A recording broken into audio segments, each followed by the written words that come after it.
Capítulo 1 ano depois. Gonzales estava lendo novamente.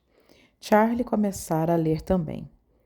No começo, Gonzales lhe entregava um livro depois de lê-lo, e as poucas horas antes de apagarem as luzes eram tão entediantes que Charlie começou a relembrar o gosto que tivera pela leitura. Logo percebeu que as histórias nos livros tinham o poder de tirá-lo de lá e levá-lo a outros lugares. A leitura tornou-se algo que ele antecipava durante as longas horas na cozinha quente. E então se deu conta de que poderia usar o seu tempo na prisão para aprender. Assim, começou a pedir livros sobre coisas que lhe interessavam: economia, direito, história do crime, história da máfia, história irlandesa, história celta, história italiana e coisas do tipo. Gonzales se mantinha fixado em seus romances. Quando ele pirava com algum deles, Charlie decidia ler também. Fora assim com Lolita, de Nabokov.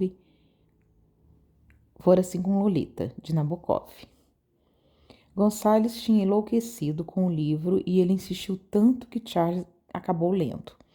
E Charlie pensou que era uma coisa muito estranha, como um cara poderia escrever sobre comer a enteada, menor de idade, e fazer aquilo parecer poesia. Trabalhar era melhor do que não fazer nada. Mas o trabalho era trabalho, duro. Na cozinha, ele tinha começado com a limpeza dos restos de comida que outros cozinheiros preparavam. Tudo que cortavam, descascavam e picavam ia para o chão. E Charlie tinha que limpar tudo, repetidamente, durante horas. Mas então ele começou a realmente cozinhar. E cozinhar não era sexo, mas era divertido à sua maneira. Ele melhorou a comida nas pequenas maneiras que podia, com os temperos e alguns detalhes aqui e ali, como a substituição de alguns ingredientes por outros. E a população infeliz do Instituto Correcional de Nevada ficou mais contente por aquilo. Sua popularidade aumentou rapidamente. Ruivo deixou Charlie em paz. Talvez ficara entediado ou encontrara outra pessoa cujo rabo comer enquanto Charlie estava na solitária. Ele mencionou algumas vezes que estava curioso sobre a história que Charlie havia prometido contar, mas só isso. Talvez ele simplesmente acabara aceitando que Charlie havia dito todas aquelas coisas para ganhar tempo. Fosse como fosse, não importa. Ruivo e os dois capangas haviam superado os conflitos. Capítulo 1990. Era uma quarta-feira e Charlie despejava um molho de tomate industrializado em uma das caçarolas gigantescas. Era dia de espaguete e ele decidiu fazer o melhor de todos até então.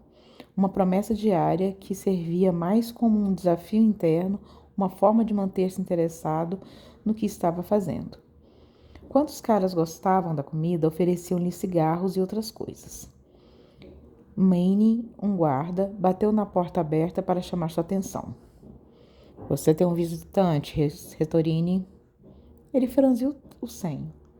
Não tinha um visitante há 8 meses. Limpou as mãos, tirou o avental e foi até a torre leste. Muitos prisioneiros conversavam alegremente com a esposa, mãe, irmãos e filhos. Ele caminhou até ver um rosto familiar, sentado em uma mesa. Parou de andar. Sentiu seu peito se expandir com raiva quando viu Tony ali, vestido de terno, olhando diretamente para ele. Mas não era só raiva, ele sentiu vontade de chorar. Engoliu as emoções e se sentou de frente para ele. Tony o observava. Você não parece tão ruim. Perdeu um pouco de peso, mas parece bem. Eu precisei de você há 2 anos, ele queria gritar. Onde você estava quando eu precisei de você? Sim, eu estou bem. Tony deu umas batidinhas em um pequeno recipiente de plástico sobre a mesa. O bolo de cenoura da Suzy. Charlie o pegou lentamente. Eu sei que você deve estar chateado, garoto. Tony suspirou. Vinny me disse que passou por maus momentos no começo e que pensou que eu pudesse vir aqui e te ajudar com a sua reputação. Charlie não conseguia falar. Eu nunca visitei um soldado na prisão antes. Você entende como isso complica as coisas para mim? O fato que estou aqui hoje deve significar algo para você. Cumpri pena também, Charlie. Eu sei como é aí dentro. Ele observou Tony, olhou para baixo. Você se sente abandonado. Eu sei. Tony continuou. É fácil sentir-se dessa maneira aí dentro, quando todo mundo lá fora está seguindo com a vida. Mas a verdade, os caras sentem saudade de você. Aquela coisa com o Dea, aquilo foi podre. Henry ainda tem que pagar pelo erro. Talvez Sully teve algo a ver com isso, mas nunca descobri porque ele morreu acidentalmente num acidente estúpido. Que? Ah, sim, talvez tivessem ouvido a conversa. A mensagem era clara. Fale em códigos. Charlie não estava com vontade de falar no momento. Então, está tudo... Desculpa. Então, está tudo bem com os caras? Vicky, Vini e todos os outros? Miguel e aquela mulher, Carmen, vão se casar. Nada de novo com os outros. Ele sorriu. Mas conte-me sobre você, garoto. Você está bem? Ah, agora estou. Posso enviar-lhe alguma coisa? Não. Bem, uma Playboy daria uma ajudinha. Tony riu. É isso aí. Estes são para vocês também. Ele empurrou 8 maços de Marlboro para Charlie. Você sai em 3 meses. Vai voltar para casa em breve. Ele se levantou. Segura as pontas aí, garoto. As noites ficaram mais fáceis, mas ainda eram piores quando os novos prisioneiros chegavam. O terror, a violência, o medo eram reais demais. Charles guardava alguns filtros de cigarro para enfiar nos ouvidos e não ouvir.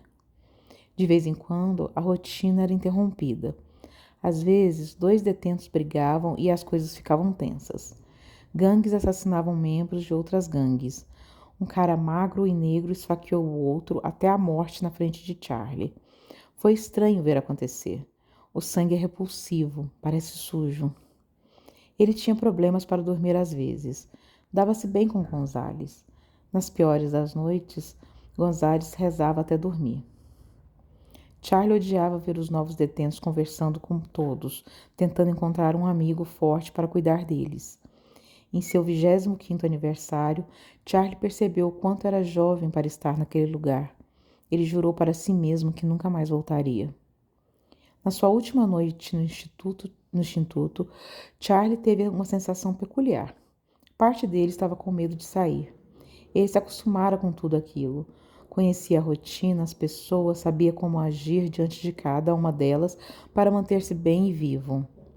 Lá fora, por mais que tivesse conseguido o carinho e o respeito dos membros da família, sabia que não tinha tudo sob controle. Ele disse adeus a todos. Percebeu que iria sentir saudades de alguns daqueles caras. Até mesmo do Ruivo deu-lhe um tapinha nas costas. Era triste deixar todos eles. Quando ele saiu, usando os mesmos jeans e camiseta que usavam quando entrou, o carro estava lá, esperando-o. Ele entrou e viu Tony. O homem ao volante era Fabrício. Bom vê-lo, Charlie. O chefe sorriu. Sim, bom vê-lo também. E era. Bem-vindo de volta, Charlie, disse Fabrício. A primeira coisa que fez foi ir a uma lanchonete. Ele comeu 2 hambúrgueres duplos, uma grande porção de batata fritas, bebeu um refrigerante e tomou um sundae. Depois disso, ele queria andar. Caminhou lentamente pelas ruas, percebendo quanto havia sentido falta. Pessoas estavam em todas as direções. Ele não fazia ideia da sorte que tinham por estar livres. Não faziam ideia. Então ele foi a pé para o apartamento dele. Haviam cuidado de tudo. Eles haviam pago o aluguel para ele. Ficou realmente tocado com aquilo, com a forma como haviam cuidado das coisas para ele. Sentou-se no sofá por um tempo, sentindo-se apenas feliz por estar vivo. Fora daquele lugar. mas também havia uma pequena dose de saudades da prisão. Ele percebeu que agora poderia ter o que desejara todo santo dia durante 2 anos, 8 meses e 7 dias. Ele telefonou para o Jake Paul e pediu uma entrega. O nome da prostituta era Brandy e durou 20 segundos. Depois disso, esperaram, assistiram TV e, após 20 minutos, ele transou com ela novamente, dessa vez por quase 1 hora. Depois que ela saiu, desligou o telefone e dormiu por 17 horas direto. Quando acordou, tomou um táxi para a casa de Vinnie. Todos riram e o abraçaram. Ele contou boas lembranças da prisão enquanto o observavam. Amando-o, Suzy fez lasanha. Charlie jogou cartas com os rapazes até as 3 horas da manhã. Beberam, riram e conversaram. Ele havia sentido saudade deles também, de uma maneira imensurável. E quando Viking chegou, Charlie o abraçou com força. Ele queria poder dizer-lhe o quanto havia ajudado como ele possivelmente salvar a sua vida. Mas Viking sabia. Ele sorriu para Charlie, chamou-o de beija-puta e tudo estava bem no mundo mais uma vez. Capítulo Rocket, 1990. Então, Vinnie falava. Aí aquele bosta vem até mim e grita: "O que vocês fizeram com meu cachorro?" E eu estou lá de pé e não sei o que diabos fazer. Então eu digo a ele: "Alguém tirou no seu cão?" Estavam todos rindo de Vinnie. Ele continuou: "E aquele idiota de tiro? Que porra é essa que você está falando? Meu cachorro está bem. Eu estou falando pelos seus pelos estarem rosa." Mickey, Fabrício, Vicky e Charlie explodiram em gargalhadas. Eles estavam no Jim Flies, comemorando o aniversário de Vinnie, como ele preferia, com grande quantidade de alimentos, bebidas e velhas histórias. Ok, Mickey colocou as mãos para cima, amassou o cigarro em um cinzeiro. Vamos mostrar para o Vinnie o que temos para ele. Eu primeiro, disse Viking. Entregou a Vinnie um pacote envolto em uma embalagem rosa brilhante. Vinnie pegou, ainda rindo um pouco. Odiei o embrulho, bicha. Para ser sincero. E riram. Vinnie abriu. Era uma camisa original da seleção da Itália, feita especialmente para a Copa do Mundo que estava hospedando aquele ano. Vinnie olhou para Viking com um sorriso sincero e abraçou-o com amor. Ele era um grande fã de futebol. Deixe-me ver isso, Mickey estava dizendo. Charlie ficou distraído com uma mulher entrando no restaurante. Ele a reconheceu, é claro, mas levou alguns instantes, porque ela estava um pouco diferente. Ele observou Cindy entrar com um casal de amigos. Esperou que ela o notasse, enquanto Fabrício dava a Vinnie seu presente de aniversário. Ela olhou para ele e, depois de um momento, sorriu. Acenou para ele e ele acenou de volta. Parecia um pouco mais madura, mas quase nada havia mudado.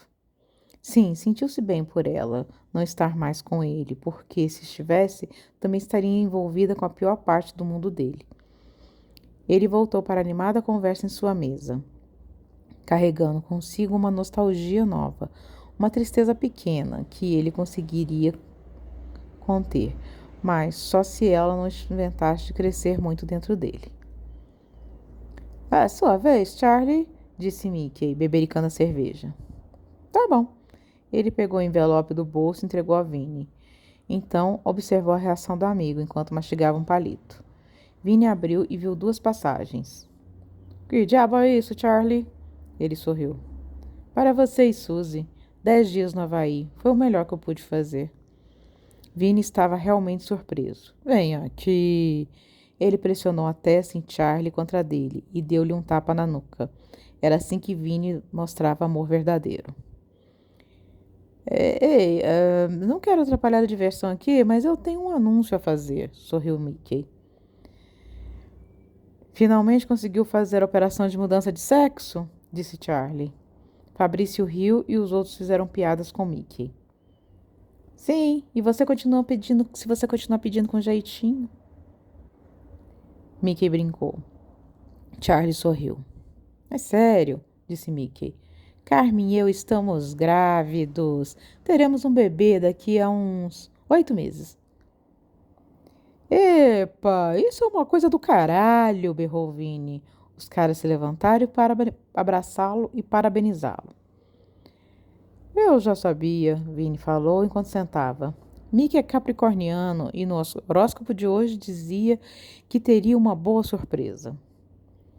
Charlie riu, como sempre fazia quando Vini se empolgava falando de astrologia. Ah, esquece isso, Mickey fez um gesto de desdém. Que porra isso quer dizer? Não quer dizer nada essa merda de horóscopo. Jesus também era capricorniano, então? Vicky gargalhou, sinalizando à garçonete para que trouxesse outra cerveja. Vini já estava com o rosto vermelho. Jesus não era capricorniano, porque não é possível que tenha nascido no inverno numa manjedoura. O saquinho dele teria congelado. Fabrício balançou a cabeça. Jesus não nasceu na Noruega, Vini. Nasceu no Oriente Médio. Foda-se o inverno. Charlie balançou a cabeça, enquanto os outros entravam num debate acalorado sobre Jesus, clima e horóscopo. Viking ficou de dar carona para Charlie naquela noite. Conversaram sobre o anúncio de Mickey e Charlie expressou que talvez agora que teria um filho, Mickey poderia parar de trair Carmen com qualquer mulher que desse bola. Viking balançou a cabeça. Não, Charlie, trair as esposas é algo natural para esses caras. É como uma afirmação de masculinidade. Nunca conheci um que fosse fiel. Eles nem acham fidelidade natural. Acham que faz mal para a saúde e até para o casamento. Todos têm uma comadre. Quando uma mulher casa com um cara desses, elas meio que já sabem onde está se metendo. E a Fran, gosta mesmo dela? Nunca haviam tocado nesse assunto. Evitavam tocar em assuntos pessoais demais porque nunca se sabia quem poderia estar escutando.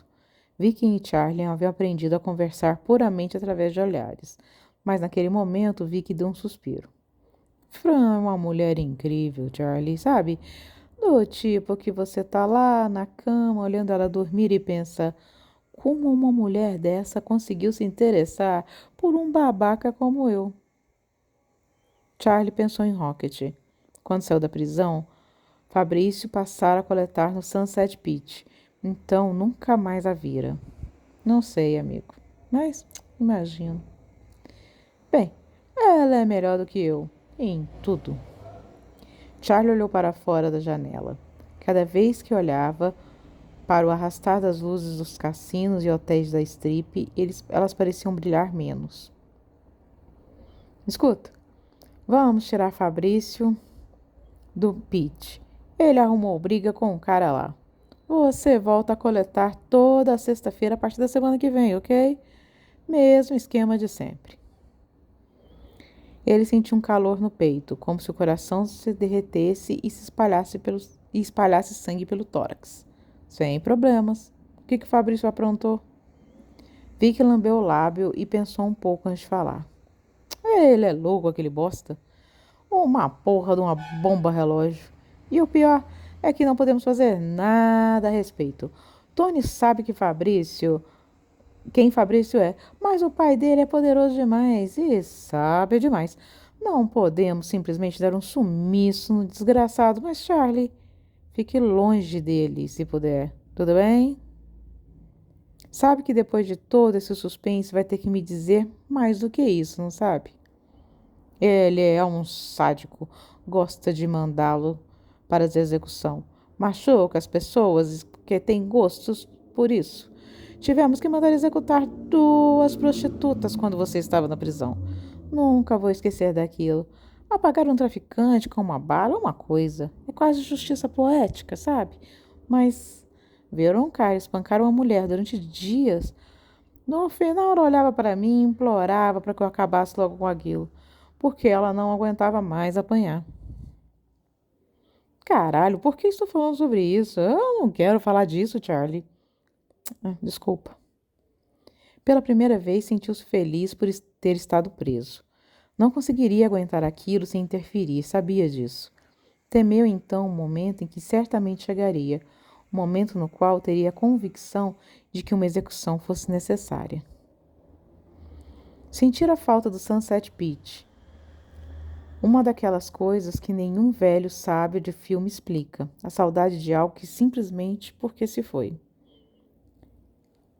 Algo que nunca nem chegou a ser bom. A ausência do Pete em sua vida por tanto tempo o fez esquecer-se de quanto detestar aquele lugar, enquanto faz parte da sua rotina do passado. Viu a mesma merda de sempre. Homens frustrados fazendo de tudo para manterem uma ereção pelo máximo de tempo que conseguiam, para que o alívio no banheiro ou na esposa fosse melhor do que o habitual. Homens perdidos na ilusão de ter uma bunda feminina curvada em direção à cara deles. Era uma validação do poder que achavam ter. Ele recebeu os olhares, acenou para alguns e caminhou com o rosto sério para Phil. O homem o cumprimentou quase com alívio, e Charlie soube que Fabrício havia de fato feito merda naquele lugar. Me disseram que você foi preso, Charlie. Foi sim. Vamos lá. Depois da coleta, ele parou, um pouco longe do palco, atrás das mesas que o cercavam. Percebeu sua ansiedade para vê-la. Não sentia nada ao olhar para as três que dançavam naquele momento. A loira vestida de marinheira, a negra de policial e a de cabelos pretos de colegial. As três sorridentes, ao som de Papa's Go a Brand New Bag. Ele cruzou os braços e esperou, mordendo o lábio inferior. Os homens jogavam notas de $1 no palco. As dançarinas agradeciam, assoprando beijos, rebolando mais e rodopiando em volta do poste. Todas tentando ser Rocket, sem sucesso. Charlie olhou o relógio de pulso e viu que já eram 9 horas. Pegou também um olhar discreto e preocupado de Phil sobre ele. Ignorou o bosta e voltou os olhos para o palco. Quase suspirou de alívio quando as meninas rebolaram para trás da cortina vermelha e as luzes se apagaram. A reação. Puta merda, a reação dos homens. Aplausos, berros, palavras gritadas no ar. Charlie engoliu em seco. A música começou, um rock leve, cheio de vibrações, de um baixo sensual e escuro. Ela apareceu, as luzes iluminando cada pedaço do corpo esguio, duro e cheio de carne nas partes certas. Do lado de fora, a calçada era moradia para panfletos de mulheres nuas e bitucas de cigarro. Charlie fumava, as mãos no bolso, esperando que ela saísse do clube.